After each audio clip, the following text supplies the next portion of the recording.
everyone and welcome back to our YouTube channel Savvy Forensics. So friends, आज के इस video में हम बात करने वाले हैं डेथ इन्वेस्टिगेशन के 7th पार्ट पर, जहां पर हम डिस्कस करेंगे साइन ऑफ डेथ में जो अर्ली चेंज रहता है उसमें पोस्टमार्टम रिजिडिटी के बारे में। सो बेसिकली आज के इस वीडियो में पोस्टमार्टम रिजिडिटी को बहुत ही डिटेल में समझने वाले हैं। काफ़ी सारी चीज़ें रहती हैं इसमें जानने के लिए और ये वीडियो काफ़ी ज़्यादा इंपॉर्टेंट है आपके नेट पर्सपेक्टिव से, तो वीडियो को लास्ट तक देखिएगा ताकि हर चीज़ आपको बहुत अच्छे से समझ में आ सके। और एक रिक्वेस्ट और कि इसको सभी के साथ में शेयर कर दीजिएगा ताकि जो भी लोग अपनी नेट की प्रिपरेशन कर रहे हैं या जो भी फोरेंसिक साइंस का स्टूडेंट है उस तक ये वीडियो पहुंच सके और वो लोग अपनी नॉलेज को और ज़्यादा इन्हेंस कर सकें। अभी स्टार्ट कर लेते हैं। तो सब जितने भी प्रीवियस वीडियोज़ हैं डेथ इन्वेस्टिगेशन की, उम्मीद करती हूँ वो सब आपने देख रखे हैं क्योंकि पूरा सीक्वेंस चल रहा है। अगर आप सीक्वेंस में हर चीज़ को देखेंगे तो आपको क्लैरिटी और अच्छे से मिलती हुई चलेगी। ठीक है, तो अब यहाँ पर जो हमने बात करी थी साइन ऑफ डेथ को हम 3 तरह से क्लासिफाई कर रहे थे। उसमें आपका सेकेंड टाइप था अर्ली चेंज और उस अर्ली चेंज के अंदर जो सब टाइप था वो था आपका मसल चेंज। अब जो मसल चेंज रहता है इसमें भी आपके 3 तरह की स्टेजेस होती हैं। 3 तरह की स्टेजेस कैसे कैसे? पहले तो आ गया आपका प्राइमरी फ्लैसिडिटी। मैं पेन का थोड़ा सा कलर चेंज कर लूँ देन आपको कंटिन्यू करते हैं। सो बेसिकली पहला आ गया आपका प्राइमरी फ्लैसिडिटी। प्राइमरी फ्लैसिडिटी में क्या रहता है, जैसे ही आपकी कोई भी इंडिविजुअल है उसकी डेथ हो जाती है तो उसकी जो ब्रेन रहता है, जो उसकी नर्व्स रहती हैं वो काम करना बंद कर देती हैं। तो उससे क्या रहता है कि मसल को कोई भी सिग्नल नहीं मिलेगा।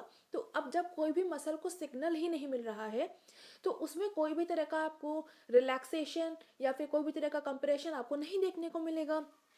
तो ये सारी चीज़ें रहती हैं आपकी प्राइमरी फ्लैसिडिटी में, यानी कि कोई भी तरह का आपको कंप्रेशन या कोई भी तरह का रिलैक्सेशन जो कि नेचुरली होता है वो आपको देखने को नहीं मिलेगा। ये सिंपल सा हो गया प्राइमरी फ्लैसिडिटी का मतलब। बाकी आगे पढ़ेंगे तो वहाँ पर भी देख लेंगे एक बार।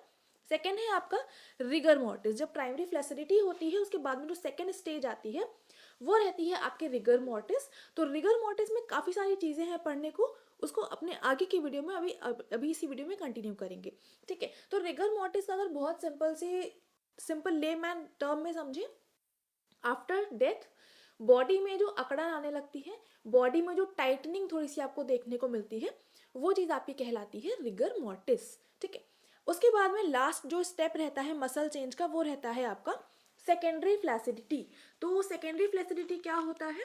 सेकेंडरी फ्लैसिडिटी में बेसिकली जो आपकी अकड़न हो रही होती है, जो आपकी जो बॉडी है उसमें जो भी टाइटनिंग हो रही होती है वो धीरे धीरे करके लूज होना स्टार्ट करती है।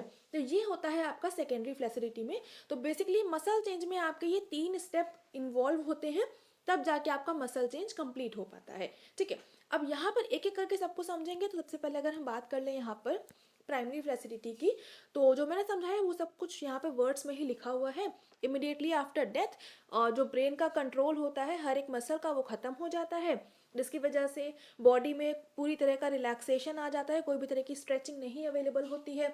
जो भी तरह के नेचुरल ऑरिफिसेस होते हैं वो सारे पूरी तरह से रिलैक्स हो जाते हैं। एग्जाम्पल के तौर पर बात करें तो जो आपकी प्यूपिलरी वाला पार्ट रहता है, आई में जो प्यूपिल्स रहते हैं बेसिकली वो डायलेट हो जाते हैं। स्पिंक्टरिक ऑरिफिसेस जितने भी रहते हैं वो रिलैक्स हो जाते हैं। बाकी यूरिनरी और स्टूल इनकंसिस्टेंस हो जाता है। और बाकी कई बार क्या रहता है कि जो बॉडी रहती है वो इलेक्ट्रिकल स्टिमुलस पे रिएक्ट कर जाती है। तो ये सारी कई बार रहता है देखने को, बट हर बार ऐसा हो ये पॉसिबल मतलब ज़रूरी नहीं होता है। तो ये हो गया आपका प्राइमरी फ्लैसिडिटी का। अभी आगे चलते हैं, अब हम बात कर लेते हैं रिगर मोर्टिस के बारे में। सबसे इंपॉर्टेंट जो रहता है आपका इसमें पढ़ने वाला वो रिगर मोर्टिस ही है। तो रिगर मोर्टिस के बारे में बहुत अच्छे से आपको पता होना चाहिए। यहाँ पर अगर हम बात करें तो रिगर मोर्टिस को हम पोस्टमार्टम रिजिडिटी, कैडावरिक रिजिडिटी, अलग अलग ये इसके नाम हैं बेसिकली, तो इन नामों से इसको जानते हैं। अगर हम बात कर रहे हैं रिजिडिटी की, पोस्टमार्टम रिजिडिटी की, कैडावरिक रिजिडिटी की, रिगर मोर्टिस की, तो ये सारे जो टर्म्स हैं ये एक ही चीज़ के टर्म हैं। अब बेसिकली जो कैडावरिक रिजिडिटी रहती है इसको कई बार थोड़ा सा अलग कर देते हैं, जिसमें कि आपका रहता है कैडावरिक स्पाज्म। तो कैडावरिक स्पाज्म जो है एक तरह का आपका जो रिजिडिटी वाला पोर्शन है उसी के जैसा रहता है, यानी कि कैडावरिक स्पाज्म एक तरह का रिजिडिटी का ही रिजेम्बलेंस है, बस एक छोटा सा डिफरेंस रहता है। वो डिफरेंस क्या रहता है उसको अपने नेक्स्ट वीडियो में हम कवर करेंगे, जहाँ पर हम बात करेंगे कि कौन कौन सी कंडीशंस होती हैं जो कि रिगर मोर्टिस के जैसे ही बिल्कुल देखने को मिलती है। तो इसके सिनोनिम की अगर हम बात करें तो ये आप कैडावरिक रिजिडिटी को इसके सिनोनिम में मान सकते हो, बट मेजर जो इसके सिनोनिम होते हैं वो होता है आपका, एक तो रिगर मोर्टिस हो गया, दूसरा हो गया पोस्टमार्टम रिजिडिटी। ठीक है, अब अगर हम इसकी बात करें डेफिनेशन की, तो वही चीज़ है कि आफ्टर डेथ जो डेड बॉडी रहती है उसमें कुछ स्टिफनेस देखने को मिलती है, जो बॉडी रहती है वो रिजिड हो जाती है, और थोड़ी बहुत उसमें शॉर्टनिंग भी देखने को मिलती है, जो वो चीज़ हो जाती है आपकी रिगर मोर्टिस। बाकी डेफिनेशन यहाँ पर लिखी हुई है, आप इसको रीड करेंगे आपको समझ में आ जाएगा। उसके अलावा इसमें बेसिकली जितनी भी तरह की इनवॉलेंट्री मसल्स हैं, वॉलेंट्री मसल्स हैं, वो सारी की सारी ही मसल्स में आपको ये चेंज देखने को मिलेगा। यानी कि जो रिजिडिटी है उस वो ये चीज़ नहीं है कि सिर्फ वॉलेंट्री में ही दिखेगा या सिर्फ इनवॉलेंट्री में ही दिखेगा, क्योंकि आफ्टर डेथ जो भी मसल्स हैं वो सारी नॉर्मल मसल्स हो गई, क्योंकि जो भी बॉडी था वो कोई भी रिएक्शन नहीं दे रही, क्योंकि उसके जितने भी मेजर पार्ट थे काम करने वाले वो सारे बंद कर चुके, तो उसको कोई भी तरह का स्टिमुलस ही नहीं मिल रहा है, कोई भी तरह का रिस्पॉन्स ही नहीं मिल रहा है इंटरनल साइड से। तो इस वजह से चाहे वॉलंटरी हो चाहे इनवॉलंटरी हो, सारी टाइप की मसल्स में आपको रिगर मोर्टिस देखने को मिलेगी। इसके बाद में अगर हम बात करें कि जो आफ्टर डेथ रिगर मोर्टिस है वो बॉडी में कौन सी जगह से बनना स्टार्ट होती है, तो यूजुअली जो रिगर मोर्टिस होती है वो अपर पार्ट जो होता है बॉडी का, वहाँ से स्टिफनेस स्टार्ट होती है, जो कि 7 से 9 घंटे में, मतलब आफ्टर डेथ 7 to 9 आवर्स जो बॉडी का अपर पार्ट होता है, वो अप्रॉक्सीमेट आइडिया है ये, इतना आपका स्टिफन होने लगता है। उसके बाद में पूरी बॉडी स्टिफन होती है 11 to 12 आवर्स ऑफ डेथ। ये चीज़ आपका एक अप्रॉक्सीमेट रहता है। तो ये चीज़ हो गई। अभी आगे चलते हैं। अब ये पूरी मैकेनिज्म यहाँ पर लिखी हुई है कि जो रिगर मोर्टिस होता है वो कैसे बनता है, क्या प्रॉपर मैकेनिज्म है, वो यहाँ पर लिखा हुआ है। लेकिन इसको पढ़ने से पहले इस इमेज पे चलते हैं। बेसिकली होता क्या है कि जब रिगर मोर्टिस आ रही है, रिगर मोर्टिस का मतलब है कि जो मसल्स हैं वो स्टिफ हो रही हैं, तो वो स्टिफ होने का रीज़न क्या है वो आपको पता होना चाहिए। वो पता चल गया तो आपको बिल्कुल समझ में आ जाएगा कि रिगर मोर्टिस कैसे बनती है। ठीक है, अब स्टिफनेस क्यों आ रही है उसका बेसिक रीज़न क्या है कि जो मसल्स हैं उसको कोई भी रिस्पॉन्स नहीं मिल रहा है। रिस्पॉन्स का उससे क्या रिलेशन है उसको समझते हैं। तो यूजुअली जो मसल्स हैं वो कैसे काम करती हैं पहले इसको डिस्कस करते हैं। तो होता क्या है कि जब भी आपको अपने हाथ का मूवमेंट करना है तो वो मूवमेंट कैसे हो रहा है, उसके लिए ज़रूरी है कि आपके माइंड तक सिग्नल जाए। माइंड से जब सिग्नल आपके हाथों में आता है तभी आप उसको मूव कर पाते हो, यानी कि आपके माइंड ब्रेन का जो कनेक्शन है वो आपकी सारी मसल से होता है। ठीक है, तो जब होता क्या, आपको अगर हाथ को मूव करना है तो उसके लिए एक नर्व से एक आपका सिग्नल जाता है आपके हैंड्स तक कि आप अपने हैंड्स को मूव करना चाहते हो। तो उस कंडीशन में क्या होता है कि आपके जो मसल्स थी उन तक आपका गया सिग्नल गया। अब इसमें हुआ क्या कि जब आपका सिग्नल तो चला गया, सिग्नल के बाद में जब सिग्नल आपकी मसल्स तक जाएगा तो मसल्स में आपकी दो तरह की प्रोटीन्स के फिलामेंट रहते हैं। कौन कौन से होते हैं? एक होता है आपका एक्टिन प्रोटीन का फिलामेंट, एक होता है आपका मायोसिन प्रोटीन का फिलामेंट। ये दो तरह के फिलामेंट हो गए। अब ये दोनों जो फिलामेंट रहते हैं जिसको हम फाइबर भी बोल सकते हैं, यानी कि दो तरह के जो प्रोटीन के फाइबर्स रहते हैं, प्रोटीन के फिलामेंट रहते हैं, इसमें आपका होता है क्रॉस ब्रिजिंग। तो क्रॉस ब्रिजिंग कैसे रहती है? बेसिकली ये वाला जो आप ऊपर वाला पोर्शन देख रहे हो, मैं थोड़ा सा पेन का कलर चेंज कर लूँ एक बार फिर आपको समझाते हैं। तो यहाँ पर ये वाला देखिए आप, ये वाला पोर्शन ये है आपका एक्टिन। जो एक्टिन फिलामेंट है वो आपका एक्टिन फिलामेंट हो गया। ये वाला जो है ये भी आपका है एक्टिन फिलामेंट। ये जो बीच में आपको दिख रहा है ये है आपका मायोसिन फिलामेंट। यानी कि क्या हो गया, फिर से एक बार क्लियर करके मैं आपको बता दूं कि एक जो आपका एक्टिन फिलामेंट होता है उसके बीच में होता है आपका मायोसिन फिलामेंट। यानी कि दो एक्टिन फिलामेंट, एक एक्टिन फिलामेंट ये हुआ, एक एक्टिन फिलामेंट ये हुआ, इन दोनों के बीच में जो फिलामेंट अवेलेबल होता है वो होता है आपका मायोसिन। यानी कि दो एक्टिन के बीच में एक मायोसिन होगा। इस तरह का आपका स्ट्रक्चर रहता है। अब इसमें हुआ क्या, जो एक्टिन होता है उसमें भी अलग अलग चीज़ें रहती हैं, उतना डिटेल में नहीं जाएंगे, बस रफली समझ लीजिए। एक्टिन और मायोसिन इन दोनों की होती है आपस में बाइंडिंग। मायोसिन में ये कुछ हेड अवेलेबल होते हैं और जो आपका एक्टिन रहता है उसमें जो आपका एक्टिन फिलामेंट रहता है उसमें कुछ मास्किंग साइट्स रहती हैं एक्टिन में बाइंड होने के लिए। मायोसिन के कुछ हेड रहते हैं, दोनों मायोसिन का हेड जो है एक्टिन के जो मास्किंग वाली साइड रहती है उस पर बाइंड करके जो आपका एक्टिन वाला पोर्शन रहता है उसको स्लाइड करता है। ठीक है, यानी कि जो दो एक्टिन के फिलामेंट्स हैं वो मायोसिन के फिलामेंट के ऊपर स्लाइड हो रहे हैं। तो जब भी आपके हैंड में मोशन होना है या कोई भी तरह की मसल में कोई मोशन होना है, तो जब दो एक्टिन फिलामेंट मायोसिन फिलामेंट के ऊपर स्लाइड करेंगे, स्लाइड कैसे करेंगे, ये जो हेड वाला पोर्शन रहता है ये आगे पीछे मूव करता है। मूव कैसे करता है, जो एटीपी जनरेट होती है, एटीपी आके बाइंड करती है, फिर इससे एडीपी रिलीज होता है और फॉस्फेटाइन रिलीज होता है। फिर वापस से जब एटीपी आएगा, यानी कि हुआ क्या, एक आपका इस पे आया एटीपी, एटीपी लगने के बाद में क्या हुआ, एटीपी जो था वो आपका एडीपी और फॉस्फेट आयन में ब्रेक कर गया। अब फॉस्फेट आयन जो था वो रिलीज हो गया, एडीपी की जगह एनर्जी आपकी जनरेट हुई, फिर उसने वापस से एटीपी को जब लिया तो ये आपका यहाँ से रिलीज कर देता है। ठीक है, तो कुछ इस तरह से काम करता है, बाकी इतना डिटेल में जानने का नहीं है। बेसिकली हुआ क्या, मायोसिन था, मायोसिन के हेड एक्टिन फिलामेंट से जाके बाइंड करे, और ये हुआ क्यों, एटीपी की वजह से बेसिकली इसका रिलीज होता है, यानी कि एक्टिन फिलामेंट मायोसिन के ऊपर स्लाइड कर रहे हैं। स्लाइड क्यों कर रहे हैं, क्योंकि जो हेड है वो उसके ऊपर बाइंड करके उसको आगे पीछे मूव करा रहे हैं। मूव कैसे हो रहा है, बेसिकली हेड उस पर क्यों जाएगा, उस पर जाने के लिए उसको एटीपी चाहिए। एटीपी कहाँ से आ रही है, ऑक्सीजन से आ रही है, समझ गए। ऑक्सीजन से जब आ रही है आपकी एटीपी, और क्योंकि जो इंडिविजुअल था उसकी हो चुकी है डेथ, तो उसके पास ऑक्सीजन ही नहीं आ पा रही है, तो अब ये जो एटीपी है वो रिलीज ही नहीं होगी। अब क्योंकि एटीपी रिलीज नहीं होगी तो जो एक्टिन मायोसिन का आपका था वो आपका प्रॉपर स्लाइडिंग नहीं हो पाएगी, और इसकी वजह से जो आपकी मसल्स होती हैं वो स्टिफ हो जाती हैं।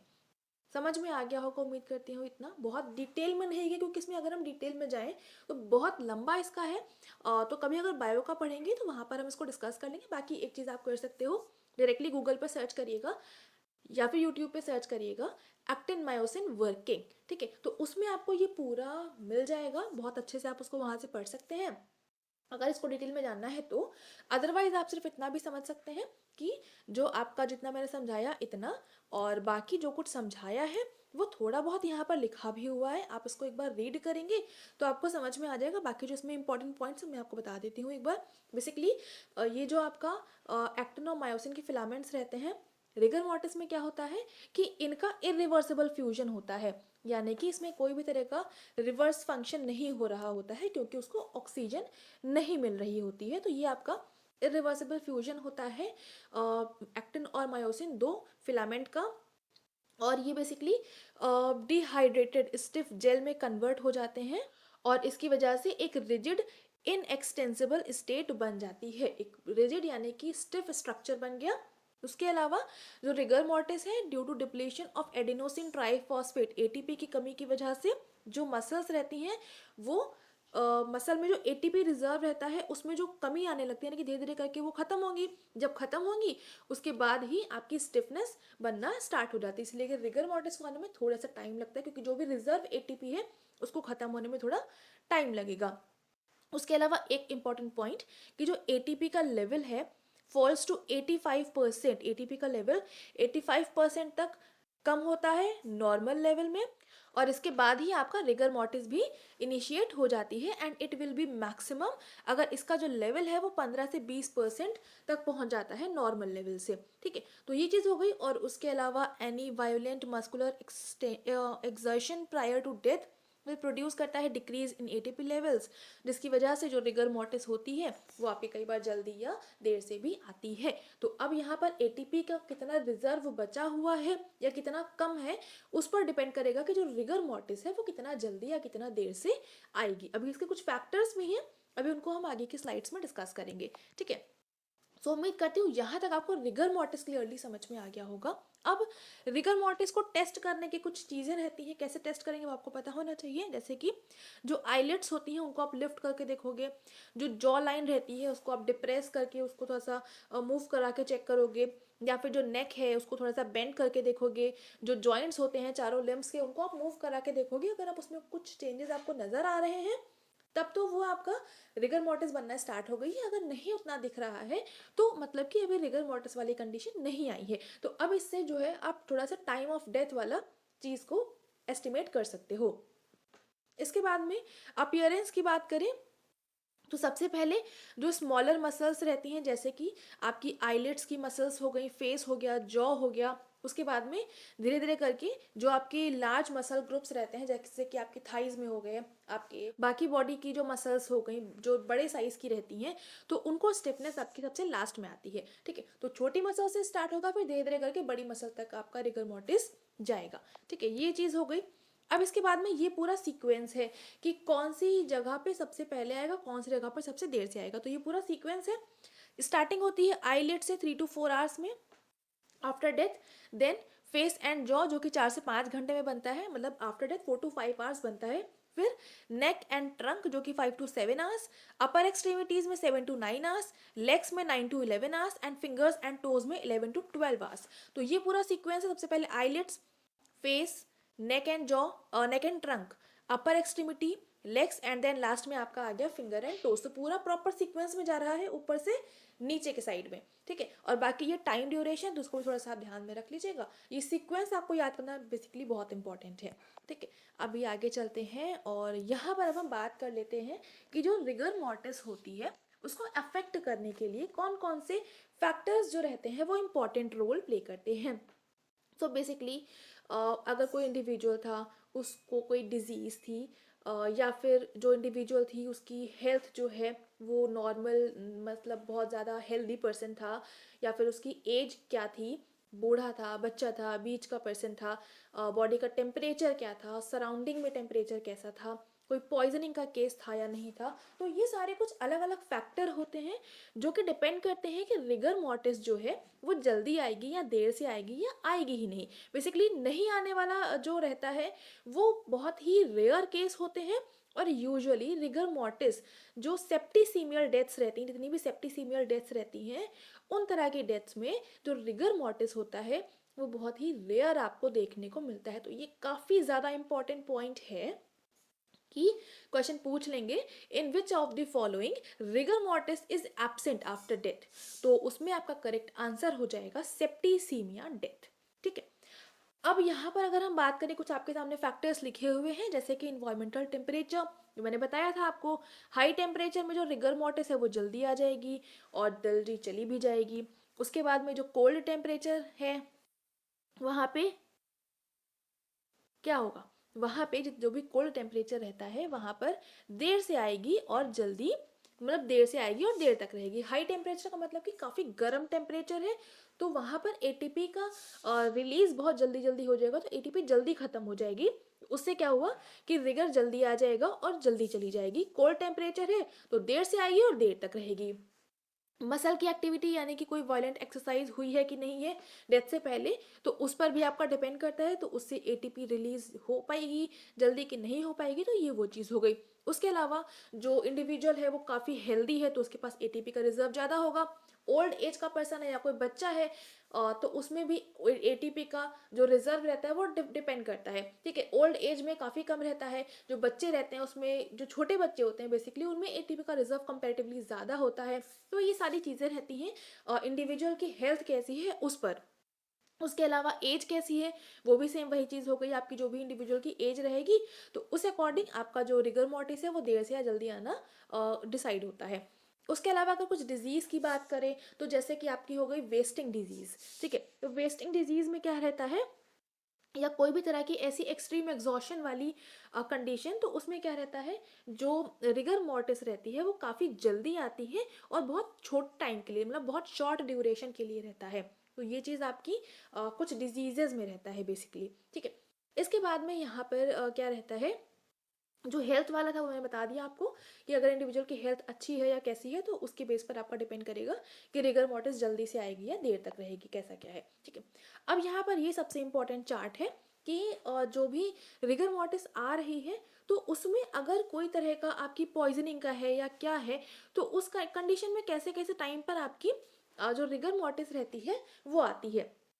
तो जितने भी तरह के आपके एग्जॉस्टिव वेस्टिंग डिजीजेस, जैसे कि आपकी कॉलरा हो गया, टाइफॉइड हो गया, ट्यूबरकुलोसिस हो गया, कैंसर हो गया, तो ये सारी तरह की अगर डिजीजेस हैं तो यहाँ पर जो रिगर रहता है वो काफ़ी जल्दी आता है। अगर कोई वायलेंट डेथ है, कट थ्रोट है, या फिर इलेक्ट्रोक्यूशन है, या आपका फायर आर्म हो गया, लाइटनिंग इंजरीज हो गई, लाइटनिंग इंजरीज मतलब कि जो बिजली की वजह से आपका कोई इंजरी रहती है, तो वो सारे में आपका रिगर जल्दी आएगा। वैसे ही अगर पॉइजनिंग है स्ट्राइचीन की या फिर ऑर्गेनो फॉस्फेट की या फिर इंसुलिन या फिर हाइड्रोजन साइनाइड की, तो वहाँ पर भी आपका रिगर जल्दी आएगा। फटीग और एग्जॉशन का केस है या फिर हीट स्ट्रोक का केस है, तो ये सारे में ही आपका जो रिगर आएगा वो कंपेरेटिवली जल्दी आएगा। और यहीं पर लेट ऑनसेट यानी कि देर तक रहेगा किन किन केसेस में, जो भी आपकी डेथ होगी एस्फिक्सिया की कंडीशन में, यानी कि अगर कार्बन मोनोऑक्साइड है या फिर हैंगिंग है तो वहाँ पर जो रिगर मोर्टिस है वो देर तक रहेगी। हार्मलेस की कंडीशन में रिगर मोर्टिस देर तक रहेगी। कोल्ड या फिर रेफ्रिजरेटेड बॉडीज है वहाँ पर भी देर तक रहेगी। पैरालाइज्ड मसल्स में भी देर तक रहेगा और निमोनिया में भी देर तक रिगर बना रहेगा। तो उम्मीद करती हूँ ये चार्ट आपको समझ में आया होगा। सो बेसिकली ये चार्ट जो है बहुत इंपॉर्टेंट है, किन किन कंडीशन में जो रिगर मोर्टिस है वो जल्दी आता है और किन किन कंडीशन है, कौन कौन सी कंडीशन है जहां पर जो रिगर मोर्टिस है वो देर तक रहता है। तो ये आपको याद होना बहुत जरूरी है, इसको बहुत अच्छे से याद कर लीजिएगा। अब यहाँ पर अगर हम बात करें कि जो आपका रिगर मोर्टिस है इसका क्या मेडिको लीगल इंपॉर्टेंस है, तो basically 3 important medico legal perspective रहते हैं। रिगर मोर्टिस का यूज करते हुए हम टाइम सिंस डेथ पता कर सकते हैं। रिगर मोर्टिस का यूज करते हुए हम बॉडी की पोजीशन पता कर सकते हैं और कॉज ऑफ डेथ क्या है, पॉइजनिंग का है या क्या है, वो सारा कुछ हम पता कर सकते हैं। कैसे कैसे करेंगे उसके लिए अभी हमने बहुत सारे फैक्टर्स को डिस्कस करा है। तो जितने भी फैक्टर्स थे उनके बेस पर हम कॉज, डेथ मतलब डेथ की क्या कॉज थी, कितने टाइम पहले उसकी डेथ हुई थी, या फिर जो पोजीशन है बॉडी की, वो सारी चीजें आप उससे फाइंड आउट कर सकते हैं। ठीक है, तो काफी सारी चीजें आज के इस वीडियो में हमने रिगर मोर्टिस में पढ़ी, लेकिन अभी खत्म नहीं हुआ है वीडियो। ठीक है, अभी यहाँ पर आपका आ जाता है सेकेंडरी फ्लैसिडिटी। अब इसमें क्या रहता है कि जो मॉलिकुलर डेथ होने लगती है has occurred in each of the actin and myosin filament. तो जो मस्कुलर स्टिफनेस होती है had developed earlier in the previous stage will begin to disappear slowly, यानी कि जितनी भी स्टिफनेस हुई थी वो धीरे धीरे करके खत्म होगी, क्योंकि जो एक्टिन और मायोसिन फिलामेंट्स हैं वो धीरे धीरे करके आपकी उनकी डेथ हो रही है। तो डेथ होगी तो वो रिलैक्स होंगे, रिलैक्स होंगे तो वो आपकी जो भी तरह की स्टिफनेस आई थी वो धीरे धीरे करके गायब होने लगेगी। तो डिसअपियर होंगे स्लोली एंड ग्रेजुअली रिलैक्स कर देंगे बॉडी को वापस से ओरिजिनल स्टेट में। तो ये हो गई आपकी सेकेंडरी फ्लैसिडिटी। प्राइमरी में क्या हुआ था कि जो बॉडी थी वो धीरे धीरे करके टाइट होना स्टार्ट करी थी, रिगर में पूरी तरह से टाइट हो गई थी, और सेकेंडरी में आपका बिल्कुल रिलैक्स हो जाती है। ठीक है, तो ये पूरा सीक्वेंस था मसल चेंजेस का। अब यहाँ पर जो इम्पोर्टेंट है और भी ज़्यादा वो है ये मार्च ऑफ रिगर या रोल ऑफ 12।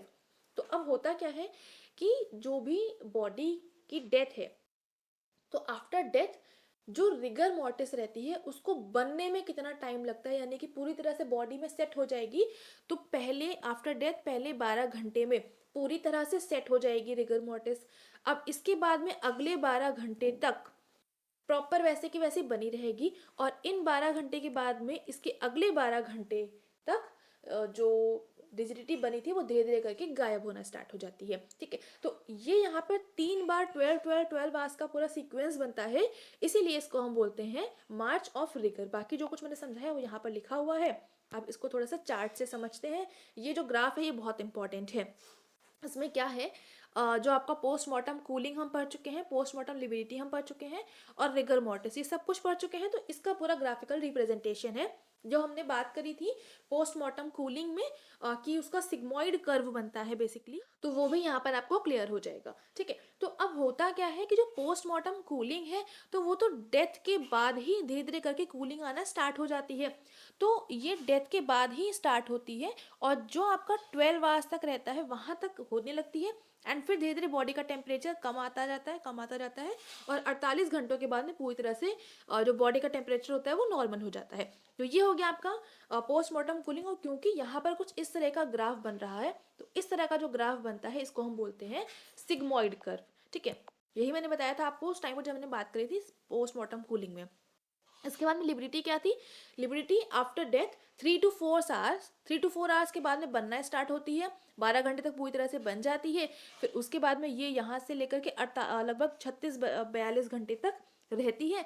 फिर इसके बाद में धीरे धीरे आपका कम होना स्टार्ट हो जाती है। तो ये हो गया आपका पोस्टमार्टम लिबिडिटी का ग्राफ।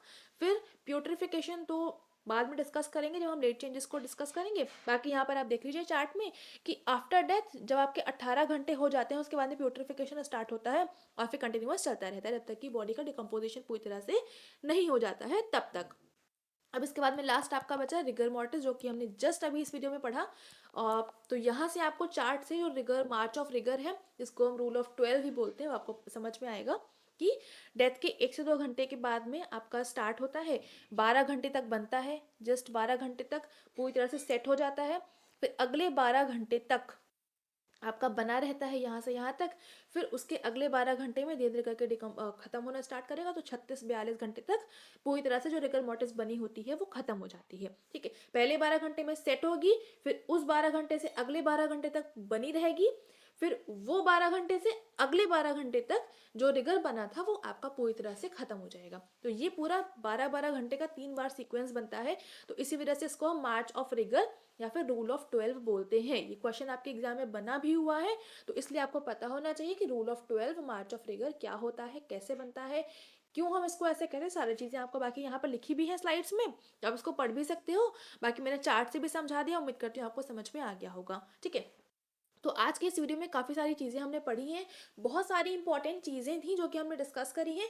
अभी रिगर आपका ख़त्म नहीं हुआ है यहाँ पे। ठीक है, इस वीडियो को मैं यहीं पर वाइंड अप कर रही हूँ कि अभी रिगर मोर्टिस में और भी काफ़ी सारी चीज़ें हैं जो कि आपकी बेसिकली जो कंडीशंस होती हैं जो कि रिगर मोर्टिस के जैसे रिजेंबलेंस देती हैं, वो भी हमें डिस्कस करना है। तो वो हम अपने अगले वीडियो में कवर करेंगे। यहाँ पर इस वीडियो को करते हैं एंड, क्योंकि वैसे ही बहुत लेंथी वीडियो हो चुका है, अभी और भी करेंगे तो ये और लेंथी हो जाएगा, तो हम ज़्यादा नहीं खींचेंगे इसको, अगले वीडियो में बाकी का कवर कर लेंगे। और यहाँ पर अभी इस वीडियो को करते हैं एंड। बाकी कोई क्वेश्चन है, कोई क्वेरी है तो कमेंट सेक्शन में लिख सकते हैं। बाकी Facebook page, Instagram, Telegram, website सब कुछ अवेलेबल है। कुछ भी आप पूछना चाहते हैं, कुछ भी आप पढ़ना चाहते हैं, पढ़ने के बहुत सारे सोर्सेस हमने अवेलेबल करवा रखे हैं, तो वहाँ से आप पढ़ सकते हैं। बाकी कुछ सजेशन देना है तो वो भी आप दे सकते हैं, व्हाट्सएप नंबर भी है, सारी चीज़ें अवेलेबल हैं आपके लिए। तो वहाँ पर ज़रूर से हर जगह जुड़ जाइएगा, जो भी आपको कुछ भी कहना है आप कह सकते हैं। बाकी वीडियो पसंद आ रहा है तो लाइक ज़रूर से कर दीजिएगा, अपने फ्रेंड्स के साथ में शेयर कर दीजिएगा। चैनल पर पहली बार आए हैं तो चैनल को सब्सक्राइब ज़रूर से कर लेंगे, बेल आइकन प्रेस कर लेंगे for daily updates. And thank you so much for giving your precious time.